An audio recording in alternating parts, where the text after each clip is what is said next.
the mute function was still on. So that explains that. All I was saying was that that it feels weird to be back in this seat and trying to talk movies. Because it's been, God, so it feels like forever since I last did this, and I've been putting it off and putting it off, and now I actually have to sit there and do it. But let's forgo all that behind the scenes stuff and just head into the theater room. And it's been so long that the movie I was intending to talk about first, the brand new release of the week, has changed from Uncharted to what it is currently, which is The Batman. And The Batman seems to be a bit more divisive in my circles than I was expecting. A lot of people I know have loved it. I personally genuinely enjoyed myself with this. I honestly would put this up on par with, if not better than, The Dark Knight. But I also haven't seen The Dark Knight in forever, so I don't know how well it holds up. Actually, I should do a full-on Batman deep dive and see which ones hold up the best. But yeah, for all of for all the stuff people were holding against it going in, Robert Pattinson is Bruce and Batman. Yet another grim, dark interpretation of the character. The 3-hour runtime, that whole thing. It, despite all of people's misgivings about it going in, it really worked. This is for those who aren't familiar with Matt Reeves, he is the director of Dawn of the Planet of the Apes and War for the Planet of the Apes, the two sequels to the second and the third installments of that whole prequel trilogy that they did before they, I guess, gave up on doing an official Planet of the Apes remake. He also was the director for Cloverfield with I forget who was the guy from Chronicle doing the writing, I believe. And so Reeves that's the thing, is War for the Planet of the Apes was one of my favorite movies that year, and Dawn was an excellent movie, as was Cloverfield. The direction for that was really solid. And this movie, while being 3 hours long, is really well paced for the most part. Like, you don't really feel the runtime until like right towards the very end. But because for me, I was so enraptured in the mystery and trying to figure it out alongside Batman. That's the whole thing, is like, for being known as the world's greatest detective, the movies have been bad about showcasing Batman as a detective, as somebody who uncovers a mystery. And the Riddler is the perfect of his villains to showcase that part of him. And whereas Riddler was more of just like a doofy, lamer version of Joker in Batman Forever, with some bits of his riddles put in, they never really got the chance to showcase Batman that was more of like a Two-Face thing. Riddler was more there to give Two-Face a gadget or something. There really wasn't like a mystery to Riddler like there usually is. And here, Riddler is very much, he's gone from being the sort of goofy character like we've known him to be, and like a game show host of sorts, to being a wannabe Jigsaw killer. He is very much emulating Jigsaw for the Saw movies, as he puts out these videos with his voice changer talking about Gotham's secrets coming to light. And he's very much playing into this persona that has been inspired by Batman.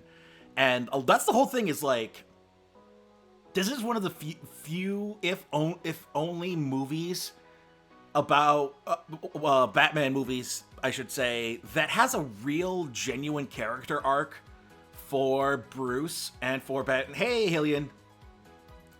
Yeah, there's an actual character arc for Bruce as he deals not only with uncovering the truth about his parents and about his family and about its association with Gotham's crime families and the corruption in the city of Gotham, but also his impact as Batman. We see a much different Batman in the end of the movie than we do at the beginning. And very rarely does a superhero movie do that. I mean, superhero movies in general, the hero tends to be a stagnant character. There isn't much of an arc to them unless that's the point of the movie. It's more than just fighting the bad guy. Here, there is an actual arc to Bruce's character and to Batman as a character, and to many, as well as Selina. Selina herself goes through an arc through Batman, and their relationship is actually very on point with how it's depicted in the games and the comics and whatnot. It's very chaotic. It's very of the moment. It's not something very long term that you can expect. And I gotta say, I do love the cast here. The cast here is phenomenal. Zoe Kravitz is a pitch perfect Selina, one of the best Catwomen since Michelle Pfeiffer in the 90s. And even Anne Hathaway wasn't too bad as Catwoman. But yeah, Zoe Kravitz just kills it in the role. Pattinson, not surprising if you've seen his last couple of movies, but he's able to handle the pathos of Bruce and play off as Batman, and he is able to do the action stuff as well as present. I think it's actually kind of fitting, given that Pattinson was known as sort of the emo pretty boy for so long, that he is given the emo Bruce to work with. But yeah, Bruce, I think one of the pictures I have will come up. He even has the full-on emo swoosh bangs at one point. Bruce is in a dark, dark place in this movie. He's 2 years into being Batman, and he is literally at a point where he is so depressed and so just he has been dealing. Yeah, that kind of swoosh. That's what I'm talking about here. That little bit of a swoosh works for emo Bruce. But what we get is a Bruce that is pretty much like hell-bent on solving his trauma through violence and punishing people and not dealing with the source of his trauma until the course of the movie plays out. And Pattinson plays that sort of brokenness in Bruce really well, and he's able to act even with the half of his face covered up with a mask. He is able to portray, Batman, even though his neck is kind of stiff, like the rubber-suited Michael Keaton Batman is. He's still able to really act within the suit, and that's what you expect from Pattinson because he's that good of an actor. The rest of the cast, Paul Dano as Riddler, steals every scene he's in, be it under his freaking Home Depot homemade suit, or when he's finally unmasked. I mean, I didn't know Paul Dano was going to be Riddler because I didn't see who was cast, and then that came about, and when I finally saw him unmasked, I was like, oh wait, is that Paul Dano? And it was Paul Dano this whole time, and he's really good. He's good, be it under the mask or outside of it. He is excellent. I mean, Paul Dano's yet another consummate, professional, excellent actor. Jeffrey Wright is really good as Gordon. He has, as Gordon being the one cop who does want to be a shining example of law and order in the city, and who does want to do the right thing, but is constantly surrounded by, he has to work with it in order to do the right thing. He has to break the law by working with a vigilante. He's only a detective at this point. He's not the commissioner yet, but he has to deal with all the corruption within his department. His colleagues are constantly questioning his decision to work with a vigilante.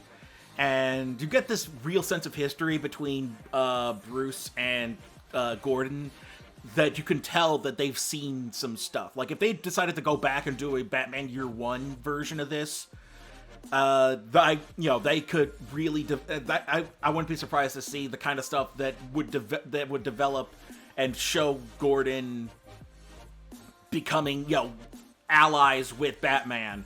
And their attempts to bring law and order and justice to Gotham. And this whole thing is basically a noir-style mystery thriller. It is Batman and Gordon trying to find out who the Riddler is and uncover these secrets about Gotham City's history, and then hopefully try to stop him. And that makes Batman cross paths with Selina Kyle, who has ties to Carmine Falcone, and Oswald Cobblepot the Penguin. Colin Farrell, speaking of the actors being excellent for this movie, Colin Farrell is killer as Penguin. This is a Penguin unlike any you've ever seen before. So many times Penguin is portrayed, like when Tom Kenny played him in The Batman, the animated series they did after Batman, the animated series, and Justice League ended. It was the first, post-Bruce Timm Batman series. It's actually pretty good. It had Kevin Michael Richardson as the Joker with dreadlocks, and he's basically like a chimp.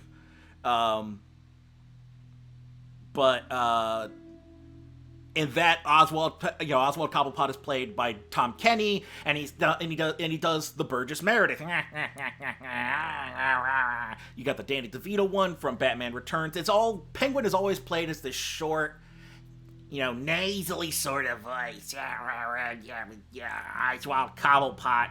Here, they make him a full-on gangster. Like, you don't recognize him as the Penguin. He's just a gangster working with Falcone. And Colin Farrell is donned in so much makeup, he looks unrecognizable. And then you don't even hear his, traditional Irish accent coming through. He is so in character that you would never know that was Colin Farrell unless somebody told you that was actually Colin Farrell. The only real recognizable faces besides Pattinson and Kravitz and Wright and Michael Rappaport, I believe. Was it Michael? No, it's John Turturro as Carmine Falcone. There he is, John Turturro. You recognize their faces, but Penguin, Colin Farrell as Penguin is so deep under the makeup that you have no idea who the hell is supposed to be there. And Farrell plays Oz. They call him Oz. He plays him so perfectly as this, tough guy gangster, and he gets some great one-liners off too. I think Oswald Cobblepot is actually the closest we get to a comic relief character, because he is the most comedic in his delivery. He is snarky.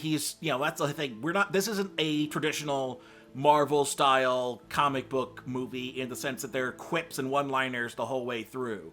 Look at that face and tell me that's Colin Farrell, because because I don't recognize him at all. But yeah, this is not only dark and gritty and grim, but the humor is not comic booky. It is not one-liners and puns and punchlines and that sort of thing. It's not that kind of superhero humor. It is much more dark and much more sardonic and dry, and it kind of fits, given that this is more of a noir, that they're going for more of a noir style humor. That there is levity in there, but it's a levity that is, encased in that darkness. It's very dark style of humor. And I think Reeves really hits it out of the park here. Like, even the only part that I wasn't sure about was the end, until I finally caught on to the fact that it's basically encapsulating the feeling of the January 6th insurrection. Now, I don't think they had that planned when they were making this movie, or they may have, I don't know. But the ending features an attack on Gotham City, and that, it features the Riddler's followers planning something out via a private social media network, essentially. A private network that they hang out in, and they watch his streams on. They watch his Twitch streams. And there's even a point where they watch a private video of that Riddler made specifically for his followers, and he's like, "Hey guys, thanks for watching, everybody. I couldn't have done this without." He's become a Twitch streamer. It's hilarious. It's a great bit. It's a funny. It's so perfect bit, because you couldn't not acknowledge the fact that he's basically a Twitch streamer, and then he comes in and it's like, "Hey guys, thanks for, make sure you like, comment, and subscribe." Not to that extent, but it's very on the nose. A content creator sort of greeting the chat moment.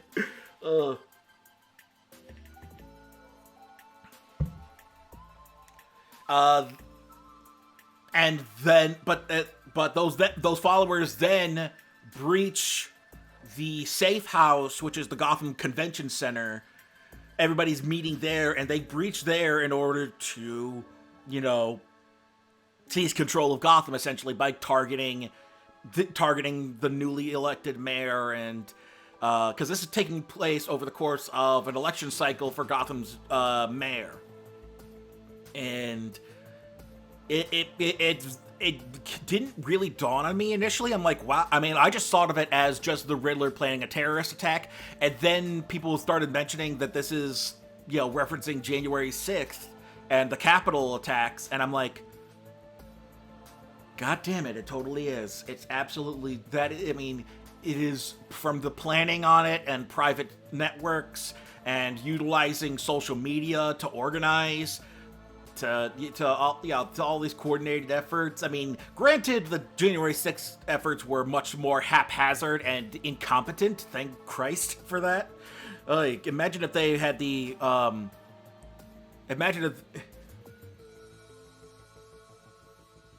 Exactly. So this is basically the end of this movie, is what you could expect if the people behind January 6th actually knew what they were doing and were planning it out. But yeah, it's a powerful sequence too. I mean, that's the thing, is, in terms of film language, like the use of cinematography, the use of color, the use of mise en scène, the higher brow sort of stuff that you think of when you study like film in film school. There is so much of that going on. This is probably the most artistically driven cinematically of the Batman movies. There is so much great use of color and light and darkness. Like, there's the shot of Batman leading people out of the convention center with just a flare, and that's the only source of light. And then there's the shot of Batman walking against the darkness of the fire, with the fire behind him. Matt Reeves really makes great use of this muted color palette that then becomes shocked by color like bright red. So there's muted colors like browns and blacks and whites and grays and yellows, and then all of a sudden just bright red, and then it doesn't really change until the end. And I think it's, once again, it's the cinematography kind of mirroring Bruce's view of the world. He's dark and grim and gritty until the very end, and then it's a little brighter. And it's a really well thought out looking. The movie looks like he was planning on this, like he was thinking this out loud.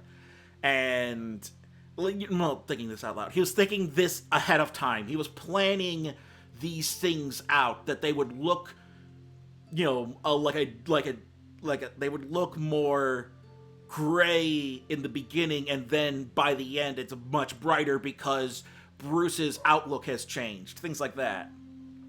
It really feels like Matt Reeves put a lot of thought into this movie, which is not something you expect from a big budget comic book movie. You don't expect a lot of artistic thought to be put into these sorts of things unless that was the point. And even then, you always feel like the studio hacks want something more marketable. I mean, that was the thing. The last time that kind of artistic thought was put into it, and they were trying to push the boundaries of what the character could be and could do and all that sort of stuff. They were worried about losing sales on McDonald's toy figurines. It was, this feels like it wasn't designed to sell toys and to push, marketing purposes. This feels like somebody genuinely thought about this character and about this story. And if Reeves continues to make Batman movies, I'd be happy. I would like to see what he does next. If he doesn't want to make any more Batman movies after this, if he wants to take a break and go do some other stuff, I say good for him. He proved that he could make a genuinely fantastic 3-hour-long Batman movie. And it is... Also, that's the other thing that people are mentioning about it is the recurring usage of "Something in the Way" by Nirvana. That comes up as a motif throughout the whole movie, and I think he's basically using it as the audio sort of blanket of like this, the noir style setting of the grim and darkness that Batman lives in. But it's and it's also kind of jarring because you never expect something that, like, pop culturally significant. You don't expect a Nirvana song to be like a recurring motif in a Batman movie. And yet here it is. But what I especially like is they use Schubert's Ave Maria over the course, and it's even included in the score at points, and it kind of becomes the Riddler's theme as it ties into his backstory. And it really is, the use of music as well is fantastic. It also kind of gave me Telltale Batman vibes. If you've ever played the Telltale Batman games, the plot there revolves around Bruce discovering his parents' past and the relation to the Falcones and Gotham's crime families. And it definitely gave me vibes of that story as well. It feels really it feels like it's taking from these disparate sources, the Telltale games, a bits of the Arkham games, and the comics as well, and it's making something really excellent.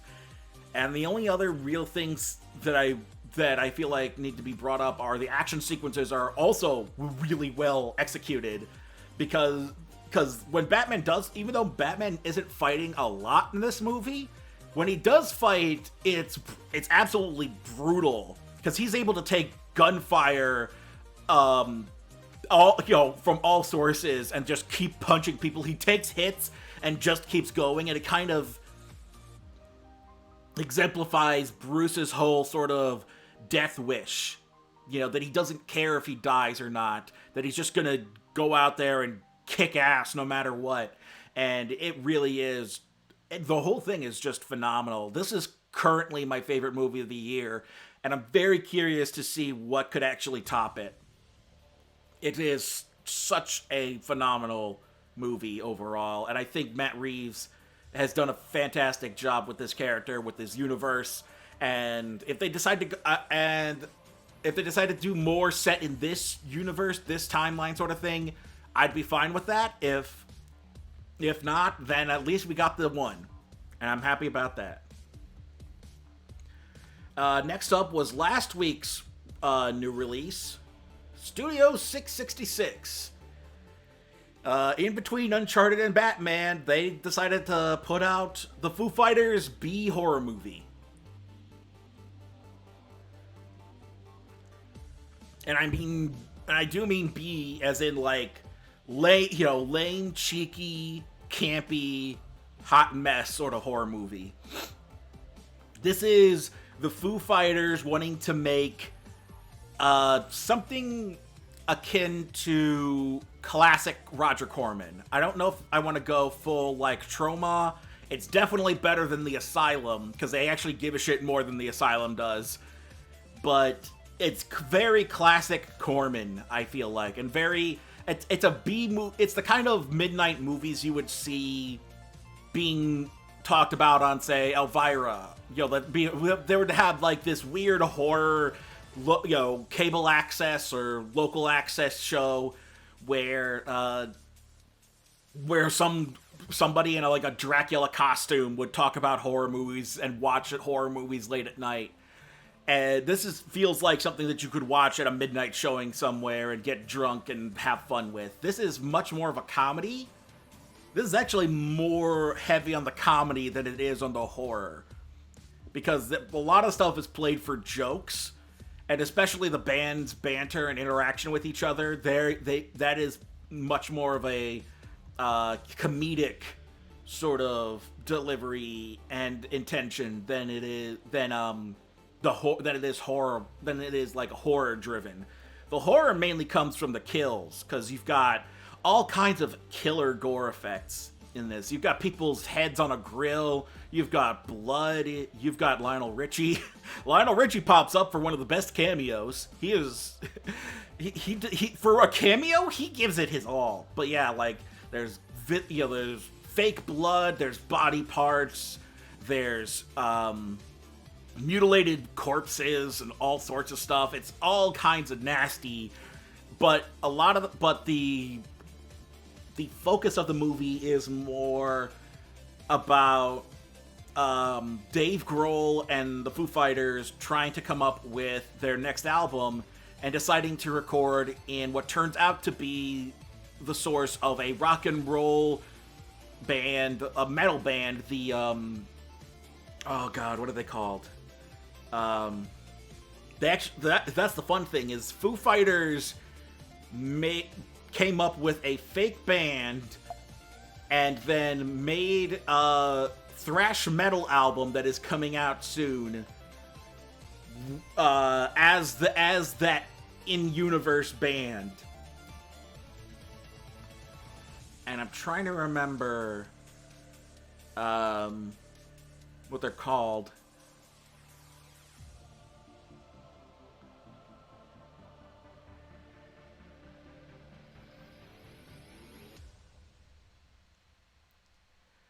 Let's see. Ah, crap. What is that band? While I look that up, the only thing I will say is that, aside from Dave, the rest of the Foo Fighters don't have a lot of screen presence, or at least they take some time to really get the hang of being, having that sort of on-screen charisma that Dave just seems to naturally have. And specifically, I'm trying to remember which of the Foo Fighters it was. Pat Smear, one of the guitarists, he really he has the best sort of improvement over the course of the film. As he starts off really wooden, and then eventually kind of starts to get the hang of it, and then by the end he's playing up, and having fun with it. Taylor Hawkins, I feel like, has the next best screen presence after Dave, but ultimately Dave is the best one here. He's the one who really gets the hang of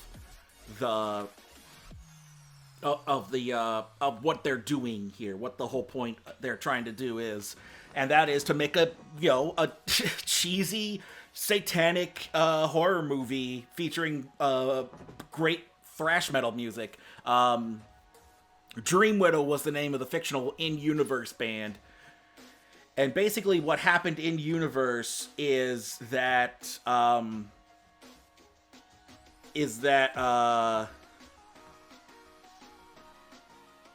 band Dream Widow, their frontman performed a satanic ritual, and it ended up failing, and the whole point was to record this satanic song to open the gates of hell, and they couldn't get it done, and instead the entire band died. And by coming to this house to record their next album, Foo Fighters end up recording that song as after Dave gets possessed by the same demon as the frontman for Dream Widow. And it's cheesy as hell. It's got great gore effects. You've got a great cameo from not only the aforementioned Lionel Richie, but John Carpenter shows up with his son for a cameo, as well as provide the theme song for the movie. The opening theme for the movie is composed by John Carpenter and his kid.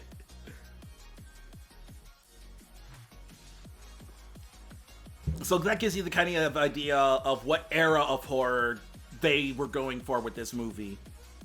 Very much late 70s, early 80s horror. And yeah, the effects are pretty solid and on point. Like, they definitely did not scrimp out on the effects here.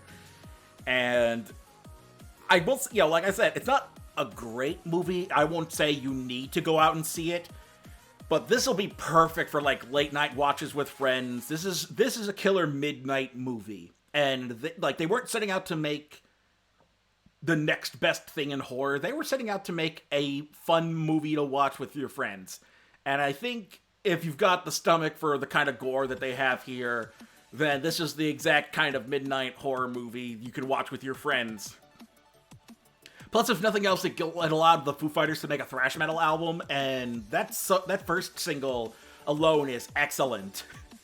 I'm very curious to see when is that Dream Widow LP coming out?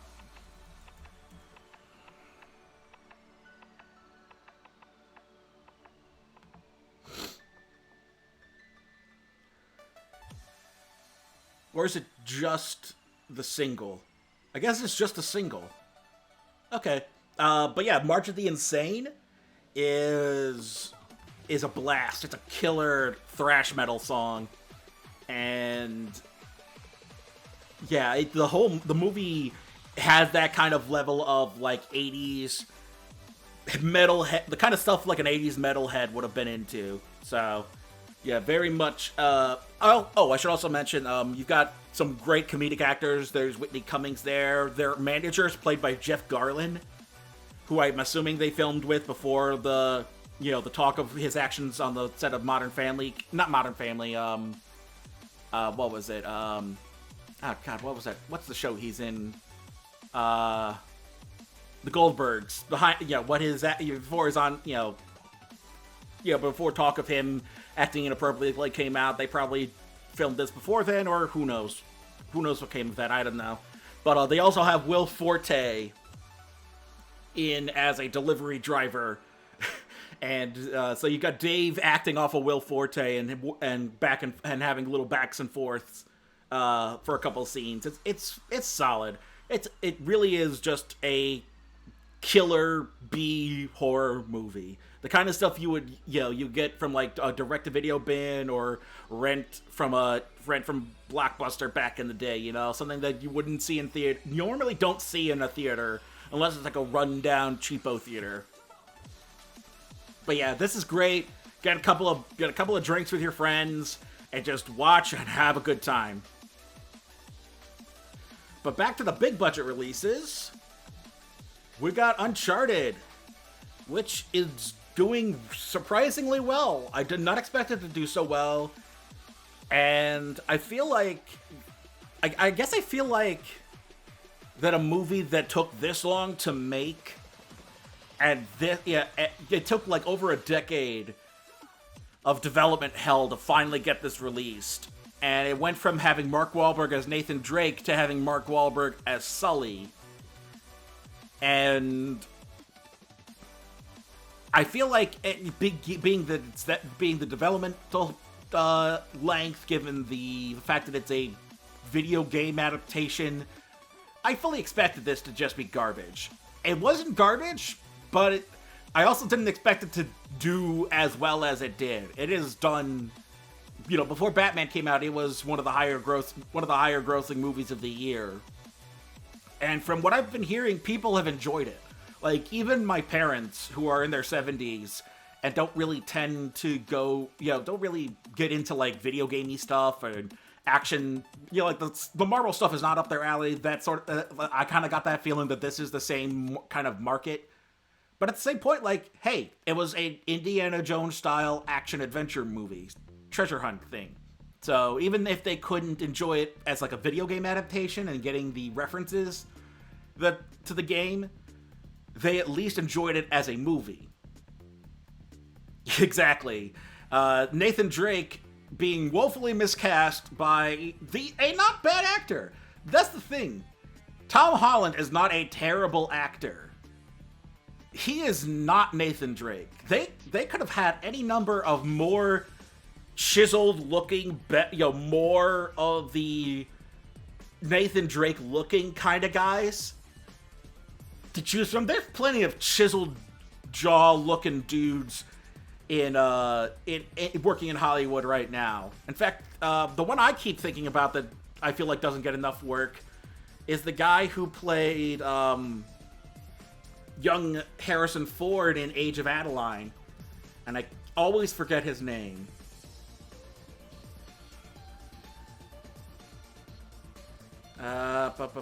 What's his name? Anthony Ingruber is his name. And he looks almost dead ass like a young Harrison Ford. And in fact, he plays a young Harrison Ford in Age of Adeline. And I'm shocked that dude does not get more work, because he is. He plays the Joker in the Batman Telltale series.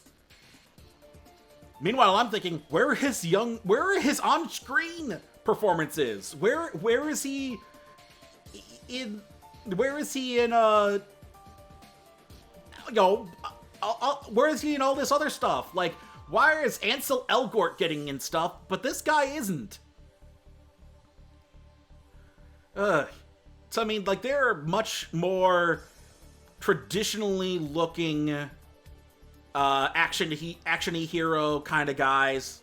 Tom Holland was not the choice to play Nathan Drake. He's only picked because he is able to do the action stuff, and because Sony had Spider-Man, so he was already on the payroll. That's basically the only reason they picked Tom Holland. Tom Holland still, has that Spider-Man connection. He's able to do the stunts. He's already on the payroll. Sony doesn't give a shit. And Mark Wahlberg's only here because he's been a producer on this for so long that he used to be cast as Nathan Drake. And I'll tell you this much.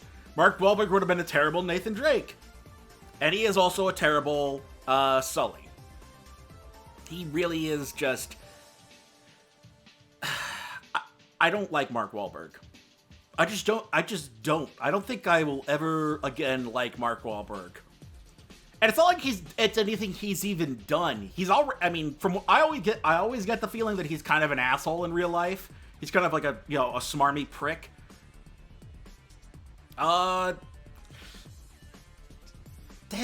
Shit. I don't know if he would be a good young Indiana Jones. He might be a better Indiana Jones than a Nathan Drake.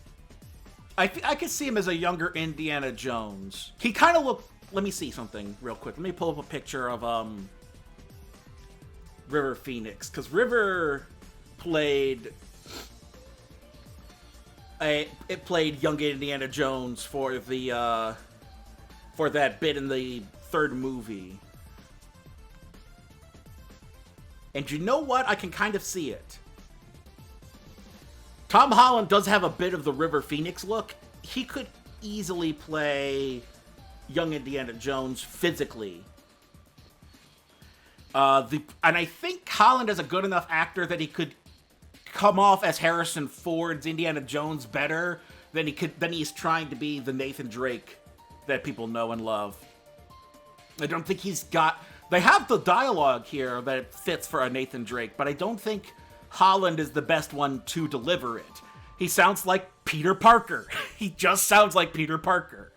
Whereas if I could see him coming off more as a younger Harrison Ford type, but once again, I say Anthony Gruber should be getting way more work, and I don't know why he isn't. But yeah, I do not like Wahlberg. I think I've always found Mark Wahlberg to just be the same character in every movie, and I finally caught on to this, I think by the time he started doing Transformers. And by that point, I'm just like, I don't want to see you in anything anymore, because you're the same guy in everything. And at this point, if you're going to be the same guy in everything, then I don't need to see any of your movies, because it's you. It's just you. You know, at least with some other I mean, that's the thing. That's a classic Hollywood thing. Is that you went to see a John Wayne movie because he was always John Wayne. You went to see a Humphrey Bogart movie because he was always Humphrey Bogart. You know, and even well into the 80s. You see a Tom Cruise movie because he's always Tom Cruise. It's a movie star thing where the actor isn't a good actor in the sense of giving a performance as a character, but they have enough charisma and screen presence that you will watch. You know, it's the whole thing with Dwayne "The Rock" Johnson and Ryan Reynolds. They have enough screen presence that they can usually carry a movie by themselves. And yet, I don't think Mark Wahlberg has that much charisma, and I don't get why people like him. He just comes off like some prick from Southie. That's all I see when I see Mark Wahlberg. I see some jackass from Southie come to yell at you because he thinks you bumped into his car or something. Or given Mark Wahlberg's history, he'll punch you because you look like a Vietnamese guy. Yeah, fun fact, Mark Wahlberg was arrested for assaulting I believe, Vietnamese man back when he was a rapper, which is something he actually doesn't like to talk about. That he was a rapper and underwear model in the 90s. And he doesn't like being referred to as Marky Mark. But until he's done something that I can respect him for, I don't see him as anything but Marky Mark. And without the funky bunch, there's nothing to him. He's just Marky Mark. He is Donnie from New Kids on the Block. He is Donnie from New Kids on the Block's brother, and that's all he'll ever be ultimately. So yeah, the other thing is that if you're familiar with the games, like with Indiana Jones, there were some supernatural elements. That's not in this movie. This movie does not tackle any of the supernatural undertones of maybe this is magic, maybe this isn't. Ooh, there's some little bits of magic here. And that is left out entirely, which for a first outing, I can kind of get. Ultimately, the action is fine, the writing, the storytelling isn't very good, the dialogue is for the most part pretty solid. It sounds like Sully and Drake, but they just don't have the right leads to play Sully and Drake. However, given the fact that it took 10 years to make, and it's a video game adaptation, grading on those curves, it's actually a miracle this turned out decent. Because you think something that takes over a decade to make, you don't think something of high quality. Very few things take over a decade to make that are good, ultimately. And here, for a video game adaptation that took 10 years to make, it's actually pretty serviceable. There are some people who, you can enjoy. I could see people enjoying this, at least. Maybe not. It's not going to be their favorite movie of the year. They're probably not going to they're probably it'll make the rounds on cable or something, or the streaming services. And people will be like, oh, hey, we could just put this on and not think about things for a while. That's this kind of movie. So, yeah, I feel like it's going to have more legs on home video, ultimately. But it seems to have some legs now, so we may get we may get the further adventures of Drake and Nathan Drake and Sully, and another Uncharted movie that won't take a decade. But yeah, this didn't work for me, but I didn't hate it either. Something that actually worked better for me, though, was one of the movies that came out concurrently with Uncharted. Dog. Terrible title. Terrible title. Just generic dog. Great title. Great title for a movie there. Make it ungoogleable. But, yeah, the premise here is Channing Tatum, in his co-directorial debut with his frequent collaborator, Reed Carolyn. These guys have been working together since the Magic Mike days. They seem to have some sort of friendship or something like that, and Reed and Channing co-direct this movie, which is basically a sappy story about veterans, and it's a road trip movie with a dog. Like, this isn't that deep, ultimately. It wants to be.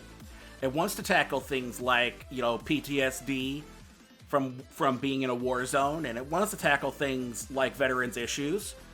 And then it'll do weird things like that, where it's just Channing Tatum and a dog in a bathtub. And it'll go on weird side tangents about Portland being weird and crazy. Or have this weird bit where there's a bunch of there's this pot grower who ties up Channing Tatum for some reason.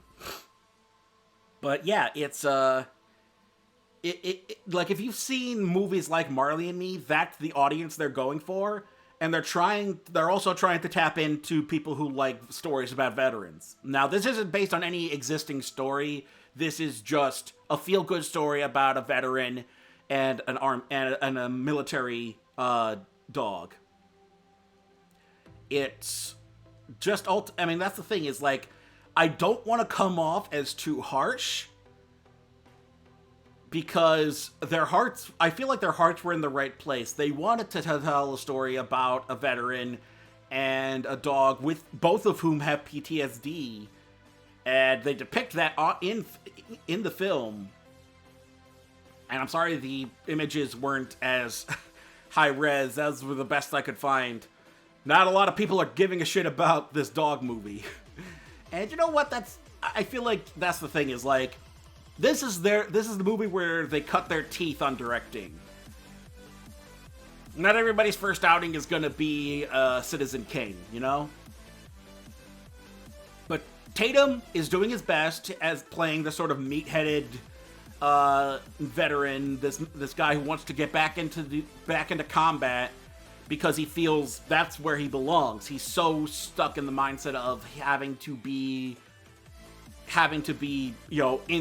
in the field, as it were, that it's all he can think about, because it's broken him. And that happens to a lot of vets. And I feel like better writers and better filmmakers could have tackled that. This feels more akin to something above Lifetime or Hallmark. Like, this is just a better enough quality of a movie than you would get from Hallmark and Lifetime, but it is not good enough to genuinely tackle those issues. Generally head-on tackle and there's been good movies that do that too. I know Thank You for Your Service attempted that. I put this akin to Thank You for Your Service. I feel like that one, once again, they don't go deep enough. There's one that I want to say was either directed or starring Emilio Estevez.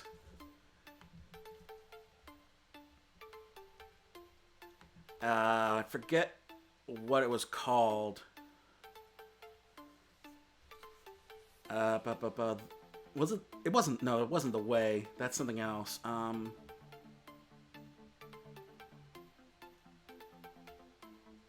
Maybe it was The Way. No, that's something else. That's something else. That's some walking movie. Where is...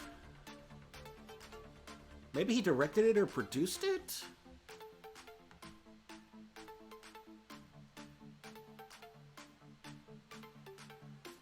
Huh.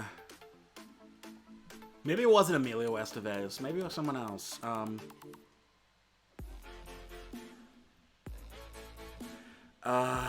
Shoot, I forget who else was in it, but the whole what's his name? Michael Pena was in it. I'll look through his IMDb.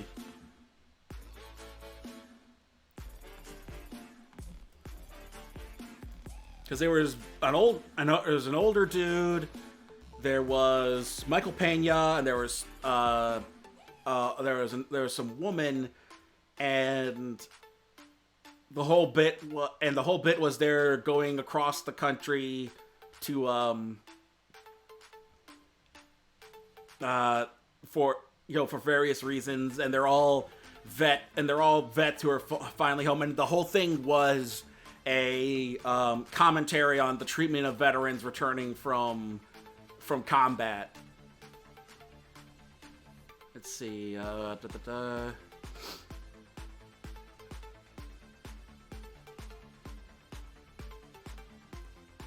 Shoot, where is it? How long ago was this movie made?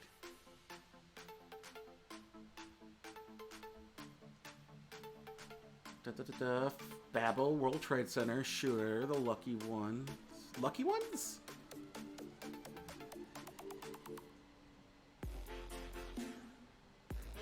Tim Robbins. Yeah, that was it. That's who was the older guy in it. Yeah, 3 different soldiers, 1 woman and 2 men returned from war and facing the peaceful life problems of each other. And it's who directed this? Neil Berger. Neil Berger, who also did The Illusionist, Interview with the Assassin, Divergent, oddly enough. Also did Limitless. He was director on Billions. But, yeah, this movie is actually really solid. I feel like that it was my introduction to stories about veterans' lives, and I haven't seen one do better since. It's look up The Lucky Ones from 2007. It really is just a genuinely touching story about these 3 vets going through the issues of coming home from combat and dealing with people who just don't know what you're going through. And so the only people who they have who know what they're going through is each other. And so they have to, and so it's them dealing with that.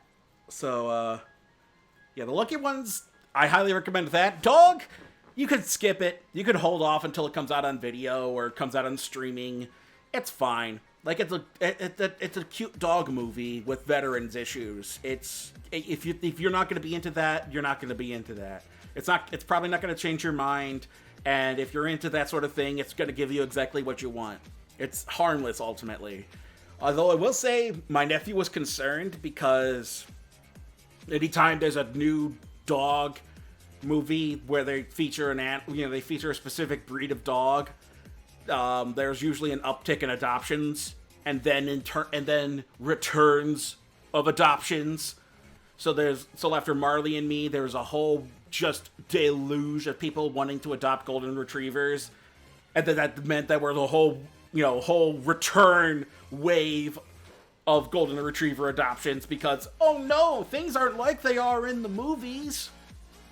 So yeah, he was worried that Belgian Malinois would be the next thing, and I had to tell him, don't worry, kid.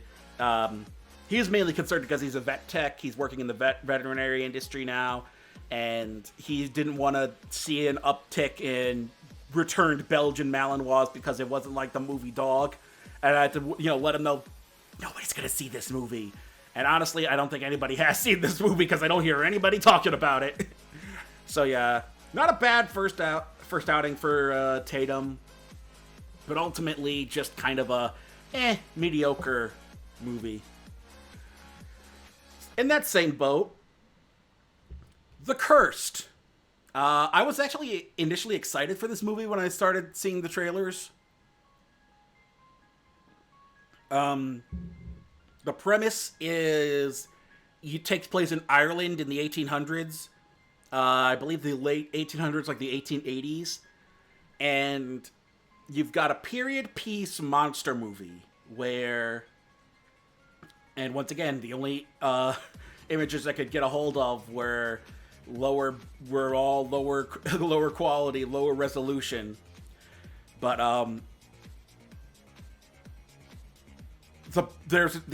basically what happens is these Irish landowners kill off a group of Irish travelers, which were referred to in the movie are referred to as gypsies, but have no relation to the Romani. I came to discover in looking into this movie. Irish travelers are their own subset of Irish, of Irish nationality, and they're referred to as gypsies for the same reasons as the Romani, but have no relation to the Romani people. In any case, these Irish travelers were staying on this land that they had rights to, and even had legal defense for being there. And then these Irish landowners collectively agreed to just slaughter them, get rid of them, so that they could use the land themselves. And in doing so, they invoke the Gypsy Curse. Because of course they do. And I think that's my biggest problem with this movie, is that it's the year 2022 of the Common Era. If you want to go scientifically, it's what is Kurzgesagt's way of measuring time? It's like 12,022.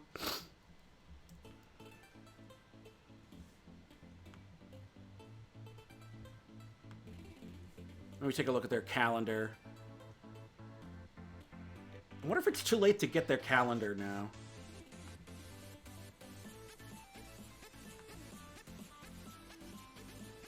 Because not to go off on a tangent, but Kurzgesagt's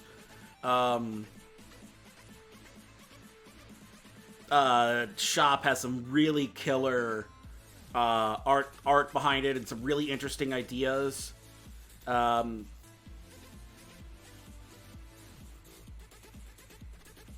they had a calendar, but I think they've all but sold out on that one, on those.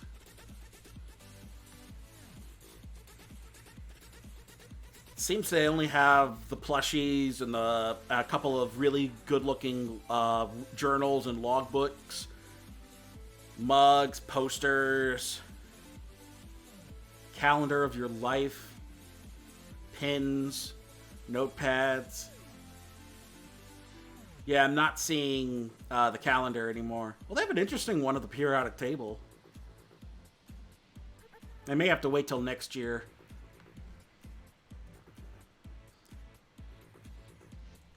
But basically, yeah, in any case, it's this current year, and we're still doing the Gypsy Curse in movies. Like, we're still doing that as a trope.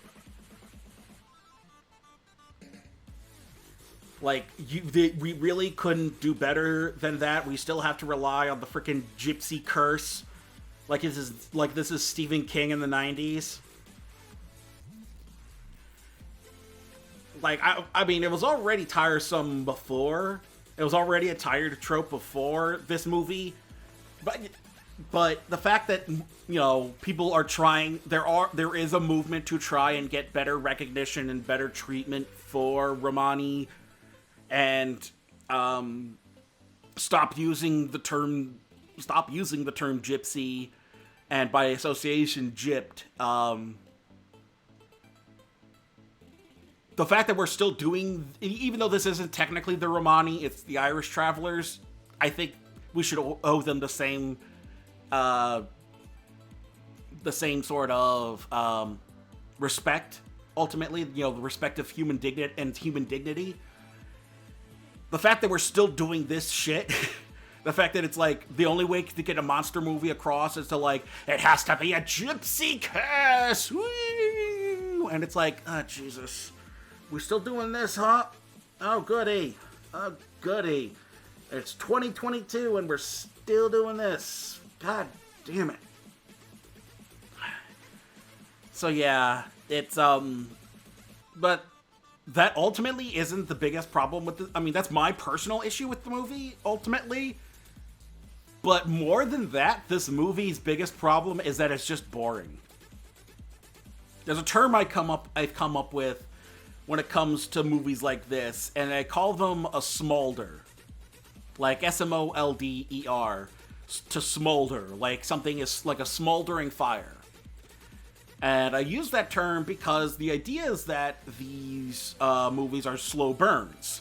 You know, they build up and eventually, you know, a slow burn movie is one that takes a while to get going, but when it does, then it really burns. And the Batman was kind of a slow burn movie. And, you know, an extended slow burn kind of movie. And some slow burns can work. The problem is, if that end fire isn't big enough to warrant the slow buildup, then you don't have a slow burn.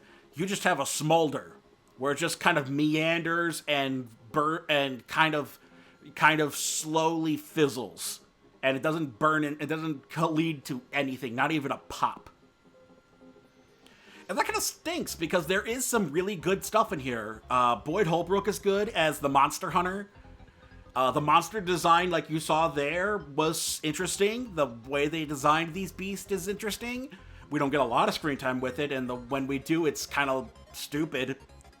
But the monster design had some good thought behind it. It's just that the monsters aren't on screen enough, and what is on screen is really boring performances. The performances are absolutely wooden and hollow, and don't really amount to anything.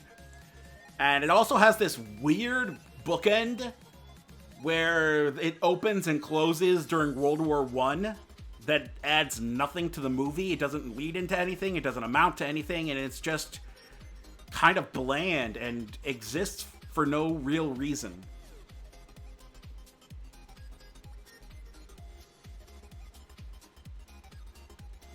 Which stinks, because I like period monster movies. I think monster movies set in historical periods are actually really interesting, and it's an interesting subgenre you could really do a lot with. And yet this movie doesn't. This movie does, Leo, try to be sympathetic towards the travelers, but it still relies on the gypsy curse as a trope.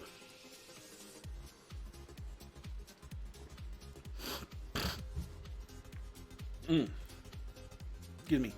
So even though it's being sympathetic towards them, it still utilizes a horrific stereotype that's been in use since what?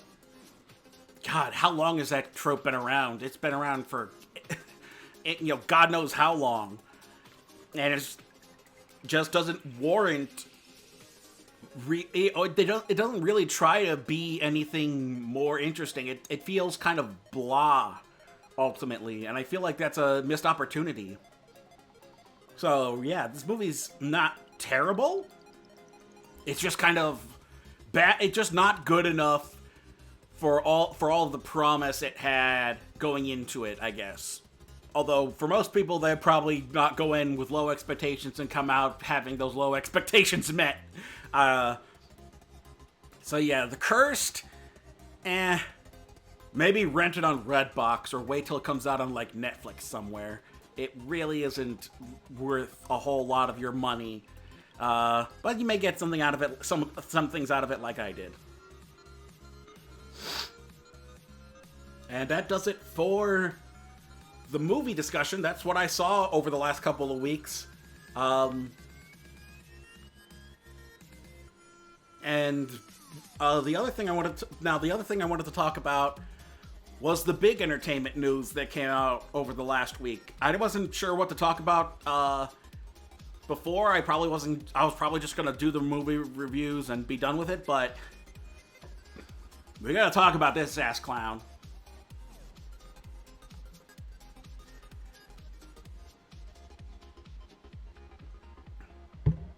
Go fuck yourself, Bob Chapek. With a cactus. So, yes.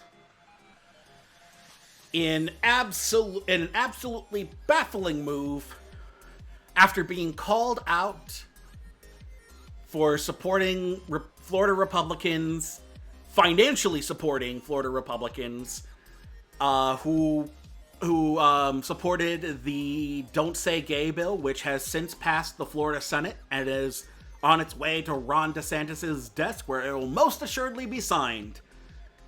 Which means it is up to either the Florida Supreme Court or inevitably the, Court of Appeals in whatever regional district Florida belongs to. I don't know which. What is it called? What is court? What are the appeals districts called? I forget what. But point is, exactly. A Handmaid's Tale is not supposed to be a manual. Gilead is supposed to be a bad place. Gilead is a bad place, you guys. I don't know what part of that story made you think it was the good place, but it's not. This is the bad place. In any case, Disney, and specifically Bob Chapek, its CEO, has been called out because these donations are, public record. Disney has been called out on it, and Bob Chapek's response is just gloriously stupid. Allow me to read you his response. If I can get it on the screen. Can I get it on the screen?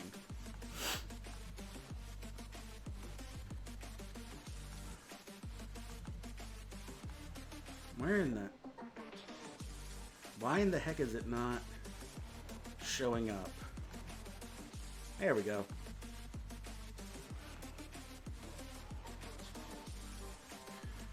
Let's get this full statement up there, shall we?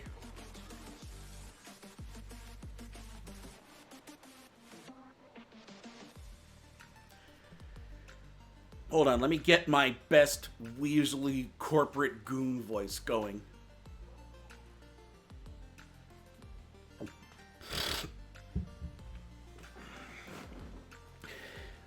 We understand how important this issue is to our LGBTQ plus employees and many others. For nearly a century, Disney has been a unifying force that brings people together. We are determined that it remains a place where everyone is treated with dignity and respect. The biggest impact we can have in creating a more inclusive world is through the inspiring content we produce, the welcoming culture we create here, and the diverse community organizations we support, including those representing the LGBTQ plus community. I don't know why, Hillian. I do not know. So, Bobby, you managed to be right up there with Bobby Kotick as one of the worst executives in entertainment. Congratulations.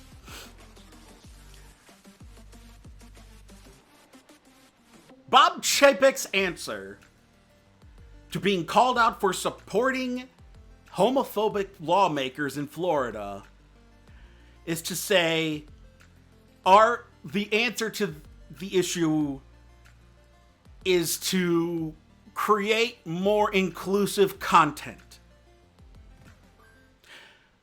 What he's saying is, we're going to keep supporting these bigoted politicians, and the answer is to continue to exploit gay creators, LGBTQ creators.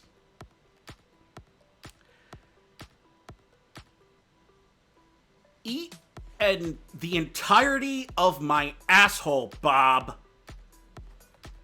Bob Chapek can eat the entirety of a raccoon's anus covered in hot sauce. Exactly. The paradox of intolerance. The only thing you cannot tolerate in a tolerant society is intolerance. Which means no fascists, no bigots, no homophobes, no transphobes, no racists. It means that those who have little must be protected and supported, and those who target them should be challenged and driven out. Just for Bob Chapek to say that, not that he's even sorry. This is literally, I'm sorry that you feel that way. This is an I'm sorry you feel that way apology. He's sorry he got caught, is what it is. He's sorry that he's finally being called out for using Disney finances to support right-wing causes and politicians.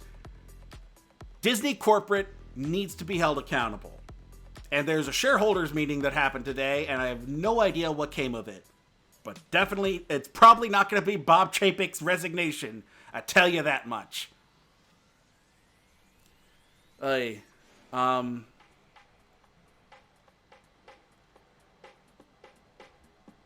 is not the first time Disney has come under fire for its treatment of the LGBTQ plus community. Going all the way back to, you'd talk about queer coding of its villains, which was an entirely Hollywood problem, but one that Disney continued to do well into the 90s. The fact that their openly gay characters are only now starting to become prominent. The fact that they're mostly relegated to television and televised animation. The fact that they continue to pat themselves on the back for the first gay character in a movie when they are an entirely removable character and they don't showcase them in any meaningful sense. Oftentimes they're just side characters or even background characters. They're not prominent characters in the story. They're not afraid to co-opt, aspects of gay culture and the LGBT communities and characters, except when it comes to the actual people who are the reason that culture exists. So they will absolutely take from gay culture if it means they can profit off of it, and they will absolutely plant rainbows on anything they want if it means they can make a profit. But when it comes to actually supporting the LGBTQ plus community, Bob Chapek's Disney says, well, look, we need to be a welcoming place to everybody. So are you going to stop? So you're not going to stop supporting bigots? Okay. Thanks, Bob. Thanks for nothing, Bob. Go fuck yourself with a cactus.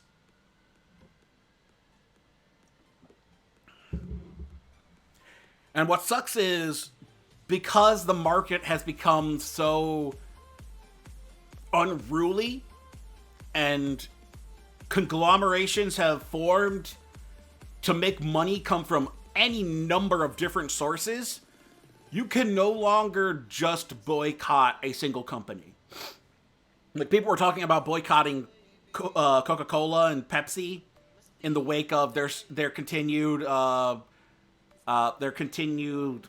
business dealings with Russia over the Ukraine, over their invasion of the Ukraine. The thing is, in order to boycott Coca-Cola, you would have to not only boycott the main brand Coca-Cola's products, but every subsidiary brand that Coca-Cola owns, and then also boycott every restaurant and that offers Coke products. You can no longer buy a Coke product from them. And if you're doing both Coke and Pepsi, There's literally no restaurant you can go to where you can order a soft drink. You would have to order water and not even iced tea. You would literally just have to ask to order tap water. Which isn't bad, water is better for you anyway, but the days of the boycott have long since died. And thanks to Reagan, and we can thank Reagan for killing them. We actually thank Reagan for a lot of things that are wrong with society. Reagan and Thatcher. Always remember, Reagan and Thatcher's graves are make perfect toilets. In fact, their headstones should have been toilets because they'd have been more useful dead than alive. In any case, as for the best thing to do with Disney is to not shut up. As long as Bob Chapek's going to continue to support bills like, politicians like the ones in Florida, then he should be forever associated with them. If that's the company he wants to keep, then it should be reminded every chance we get that Bob Chapek wants trans and gay kids to die, so that he can continue profiting off of them and pay less in taxes. He is willing to support bills like the Don't Say Gay bill in Florida. He is willing to, and that means we tie him to the one in Texas too. Because let's not deny ourselves. If there was a Disneyland Houston, there was a Disneyland Dallas, he would absolutely be supporting the politicians behind that Texas bill too. Exactly. There's a couple of great anecdotes. And there's the saying of how many, if you have 9 people at a table and 1 Nazi, how many Nazis are there? 10. There's that saying, and then there's the anecdote of the bartender who kicks a Nazi out of his bar. So a guy sitting at a bar, and everything's going around as usual. He's ordering his drinks.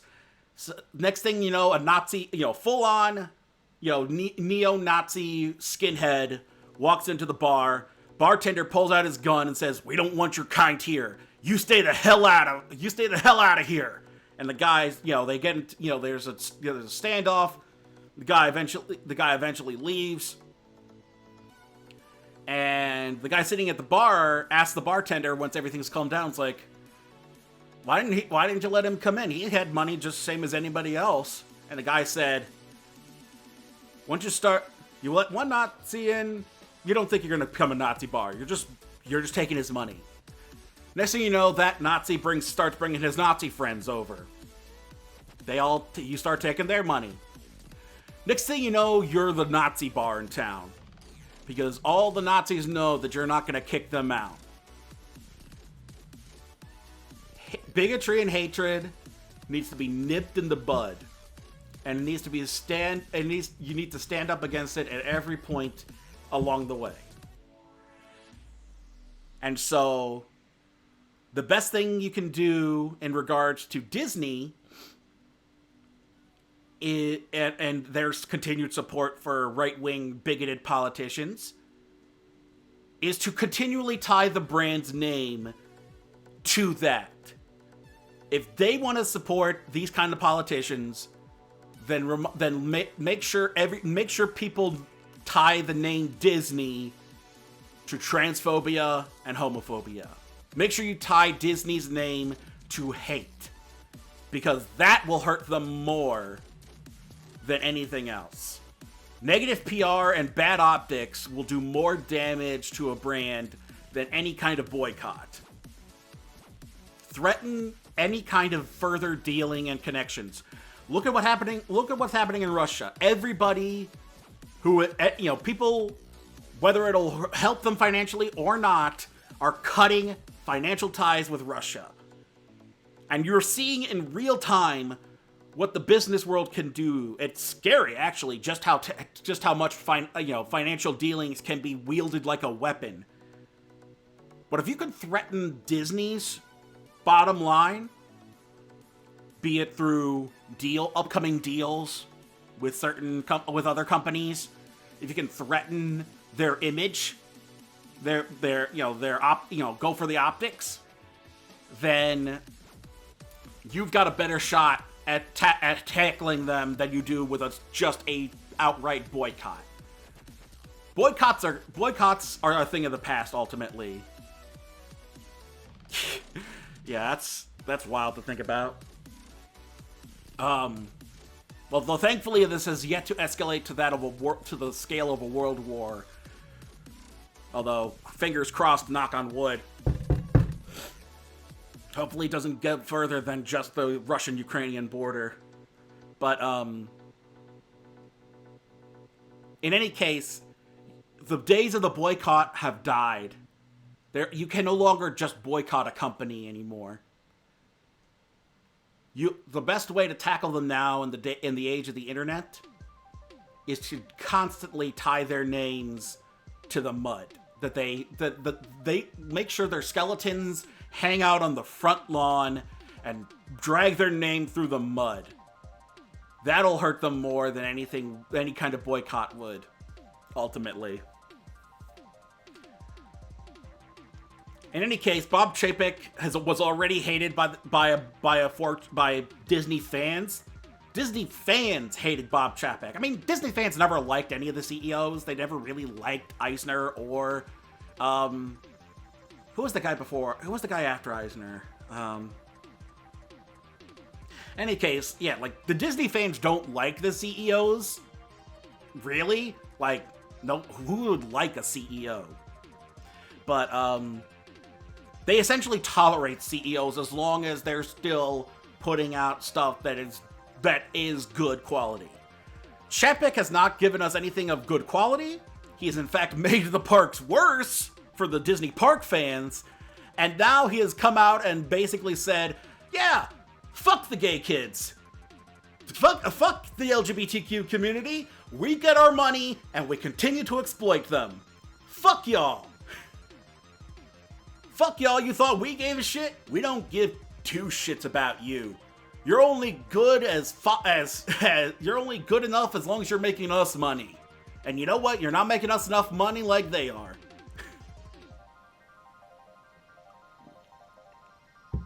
Republicans in Florida make more money for Disney than the LGBTQ community, but they're gonna exploit both. So yeah, Bob Chapek is probably going to go down as honestly the worst CEO in Disney history, if not if not one of the worst, then he's probably going to go down in history as the worst CEO at this point. If this is the direction that's going to keep going, and that's the thing though, there is literally two solutions that would make this all go away for him. And would make people stop talking about him and associating him with this whole ordeal.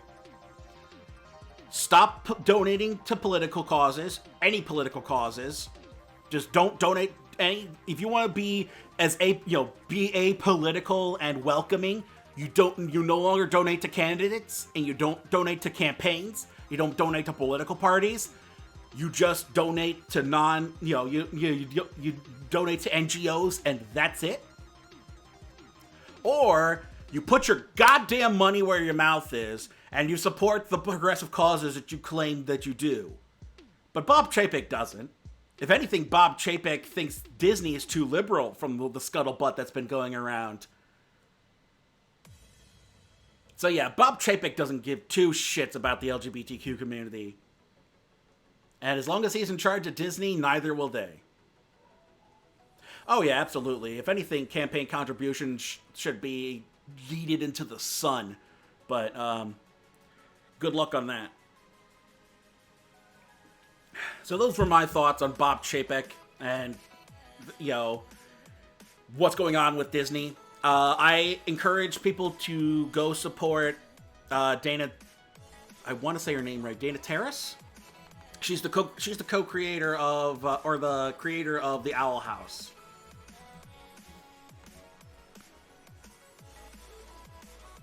And which was one of the Disney shows to really Yeah, Dana Terrace. She was the Owl House is one of the first shows on Disney to really showcase queer content in a way that was akin to Steven Universe over on Cartoon Network, and in fact features a young, young budding little sapphic romance between Luz and Amity. But Dana Terrace has been calling people to buy Owl House stuff through Etsy and not through official Disney channels, like Disney outlets. Don't give Disney money for this. Just buy it, outside of the Disney marketplace. Oh yeah, exactly. When you're saying fuck you to a LGBTQ creator for one of your more popular shows on your network, when you're saying F you to them, you're basically making a call to the LGBTQ creators in your company and saying, what are you gonna do about it? And they're at the point where they're just like, you know what, fuck you. If you're not gonna do something about it, we're gonna do something about you. So Dana Terrace has spoken out. There have been other LGBTQ creative members over who've worked under Disney who have spoken out, and that's the thing you gotta do. That's the thing you gotta keep at, is that you support the individual creators who work at the Disney company, and you drag Bob Chapek's name through the goddamn shit. Not just the mud, the shit. The festering manure fields. You drag his name through that, and you put it in the town square, and you put his name in the town square in the stockades, and you hurl rocks at it. Bob Chapek's name should be worth less than dirt. And that's the goal here. Go fuck yourself. As long as you're the head of Disney, Bob Chapek, go fuck yourself. So yeah, Disney's got other problems too. That's for another discussion day, but for right now, Bob Chapek could go fuck a cactus. And we're gonna end things off with a look at the box office. Whoa, that's real tiny. Let me get if I can get the box for it. There we go. Make that more reasonable.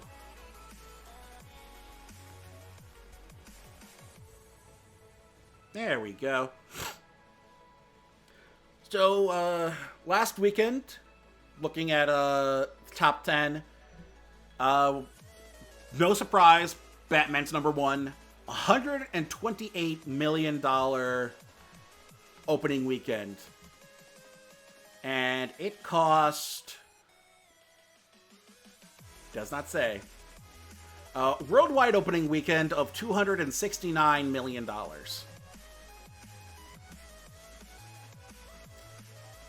Thankfully, Wikipedia usually has the actual budget or an estimated budget for cost. According to Wiki's estimation from a couple of sources, it's actually made $301 million so far internationally. So, opening weekend, and it's already well made back its budget. What do you expect from the Batman? Next up is Uncharted, which brought in $11 million so far over the weekend, bringing it up to $100 million overall. $272 million internationally. Let me see. Uncharted cost $273 million to make, so it's probably not gonna make back its entire budget, or it's probably gonna take the entirety of its theatrical run to make back its budget. So not as successful as it expected to be, especially now that Batman has taken the throne from it. Dog has made $6 million, bringing it up to $40 million domestically. 47 million worldwide. And I don't think that one cost much to make.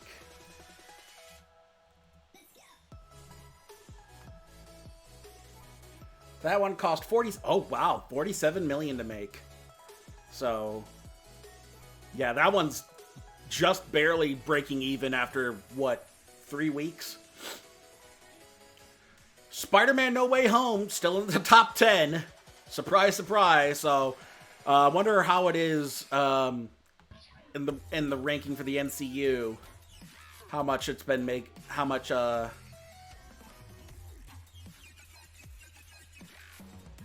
here we go, brand rankings. Oh, franchise rankings, here we go. Oh, god damn it, that's right. Box Office Mojo hid that behind IMDb Pro, bastards. Assholes. Amazon ruins everything. Yeah, IMDb is a subsidiary of Amazon, and so now, and Box Office Mojo is a subsidiary of IMDb, and now I can't see basic information without paying Amazon money. Thanks, fucking Jeff Bezos. Yeah, you can wait till No Way Home comes out on video.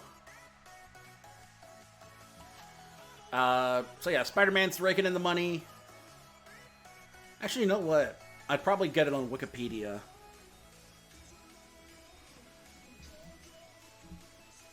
Marvel Cinematic Universe. Timeline, reception, cultural impact, outside media. Feature films.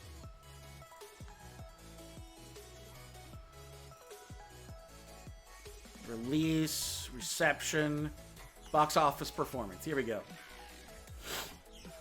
So we want, how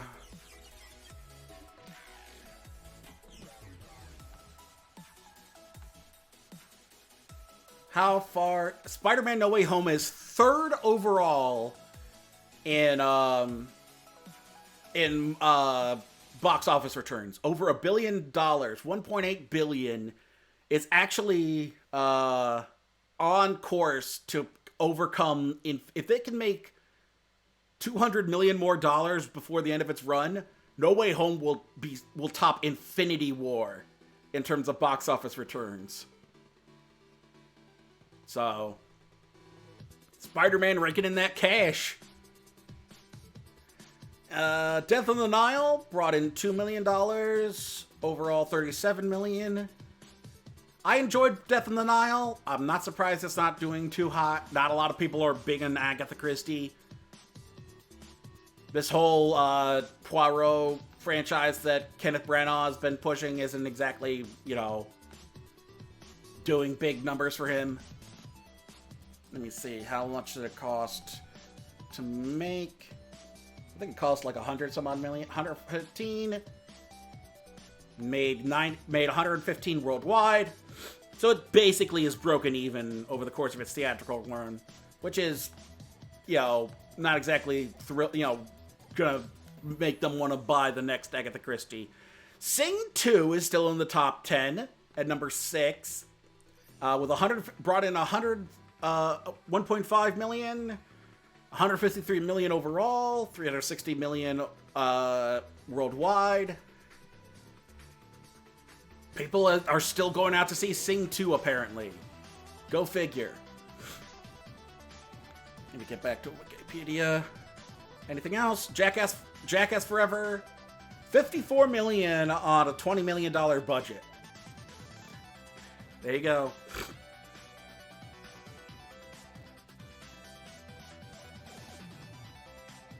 Oh, jeez. Yeah, don't try. If you can't be as good as Agatha Christie, don't try to lean on her success and her references.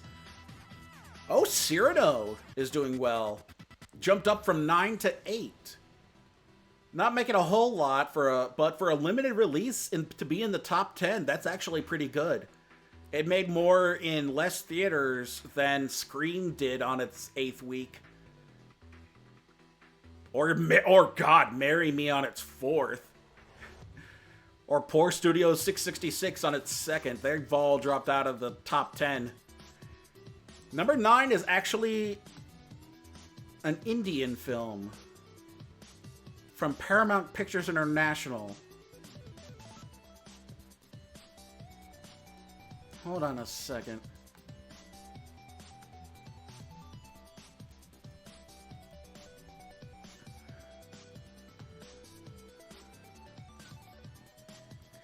Hindi language, so I'm guessing Bollywood.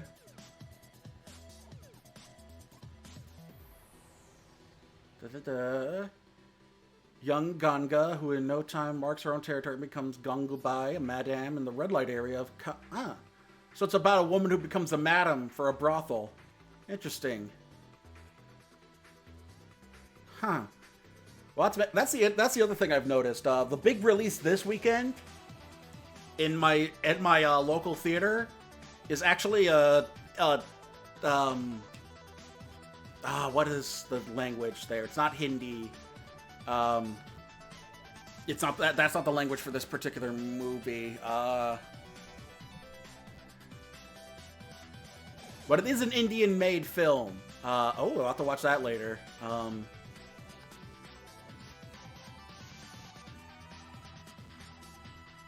Honestly, Gold. Yeah, none of these are showing in any of my theaters. Let me see.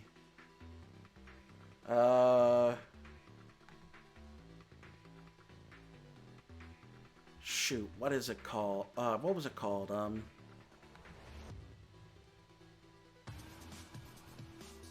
Let me take a look at the release schedule. Where's the... Yeah, release calendar. Here we go.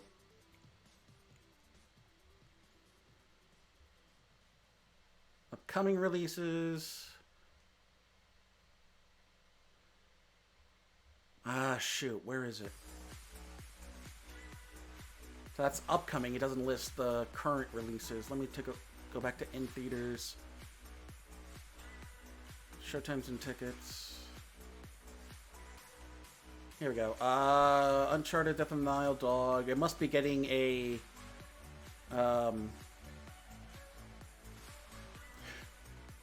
Wait a second. Was it Gangubai? Hold on a gosh darn second. Let me do it in a different window so that I don't dox myself.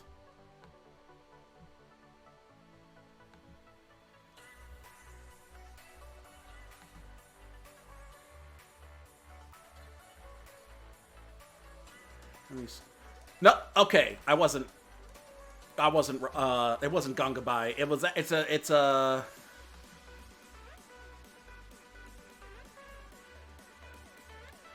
Tamil. Is it not Tamil? Telugu. Here, let me pull it back over here.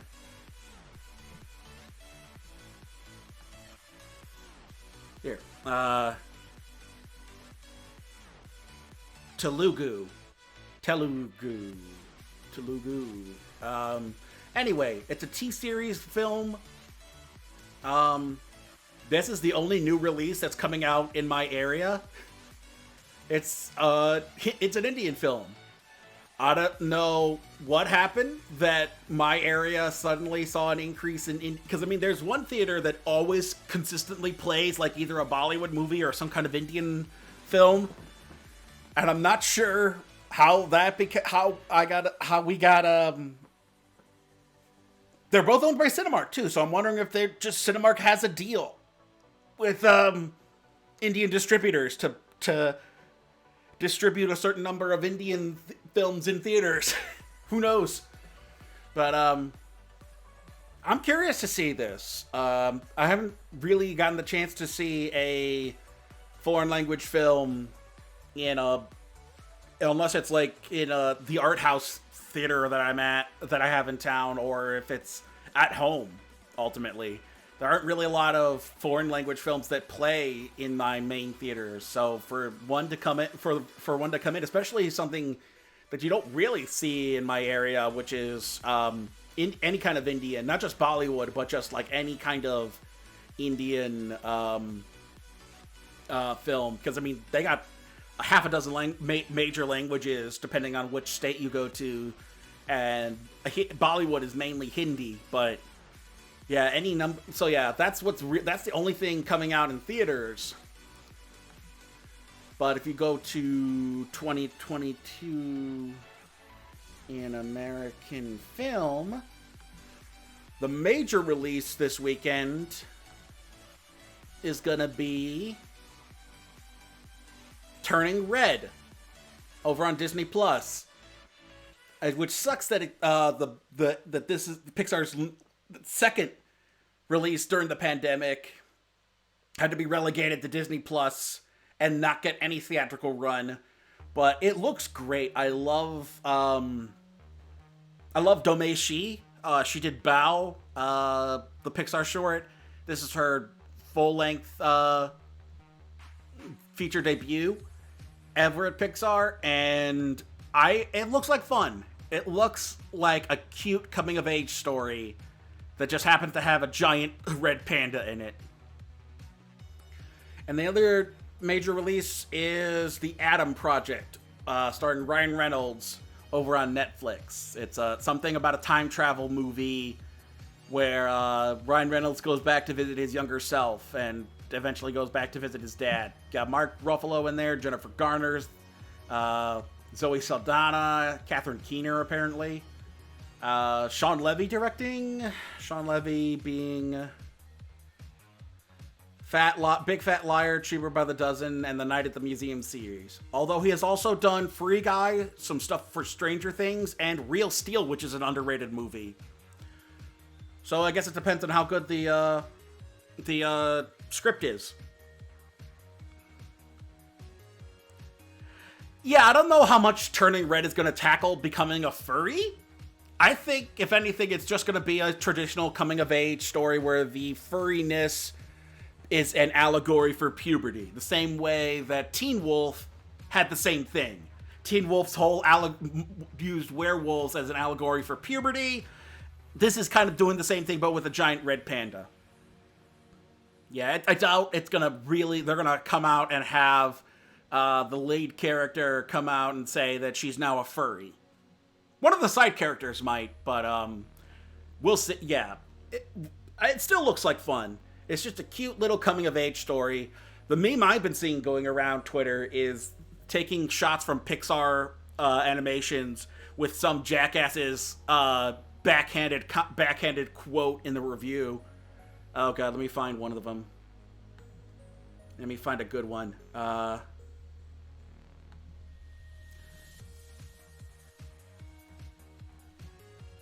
Oh god, let me find a good one.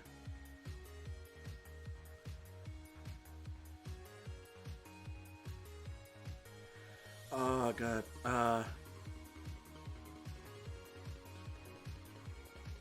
Oh god, where's the... Here we go.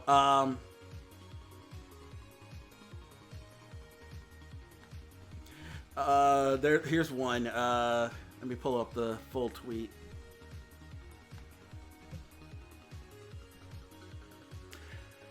The quote is, "Some Pixar films are made for a universal audience. The target audience for this one feels very specific. Its very narrow perspective bugged me. If you're into it, this might work well for you, but I am not in it. This was exhausting." This was directed at Turning Red, and people have been taking that quote and applying it towards basically everything that Pixar has made. So let's take a look at another one. There I saw one that was like one of their... Yep, there's one. It's where it's Ratatouille. There's The Incredibles. There's the actual critic who said this shit. There's somebody mentioning A Bug's Life again. They really did, like, that guy became Twitter's main character of the day. So have fun with that, jackass.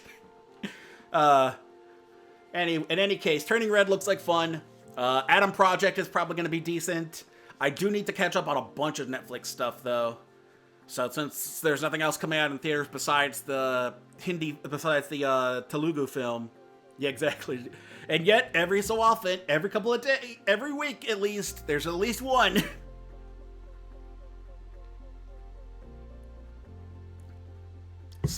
God help you if the spotlight's on you, depending on what you did. In any case, oh shit, that's right. The Cheaper by the Dozen remake is coming with Gabrielle Union and Zach Braff. Oy. That's right. Oh boy. Okay, gotta have to prepare myself for that one. Okay, anyway.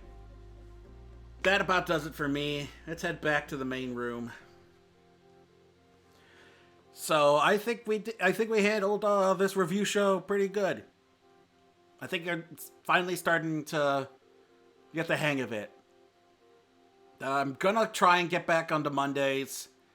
I'm gonna actually use some time to prepare for Monday and actually try to be on time for it. So I'll try to catch up. I want to catch up. I got a bunch of the Oscar stuff I need to catch up on as well. So I'll be trying to work on that. But in any case, let's go find someone to raid. Let me see who's live on my followers list.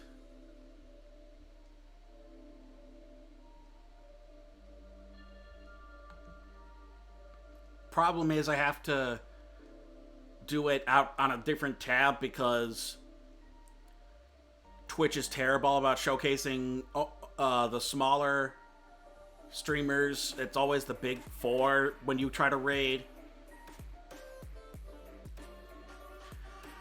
Oh! My British friend Azra is playing Elden Ring. Should I play Elden Ring or should I go for Elden Ring? Since I don't know how many do I got with me?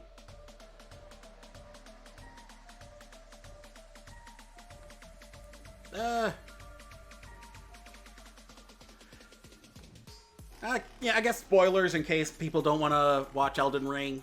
Don't want to be spoiled on Elden Ring.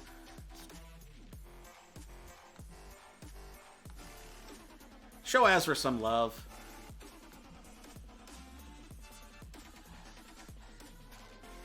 If I can... There we go. Azra Arcane.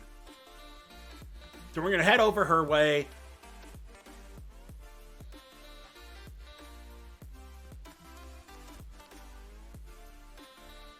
And thank you all for joining me and tuning in. But for right now, I gotta tune out. See ya.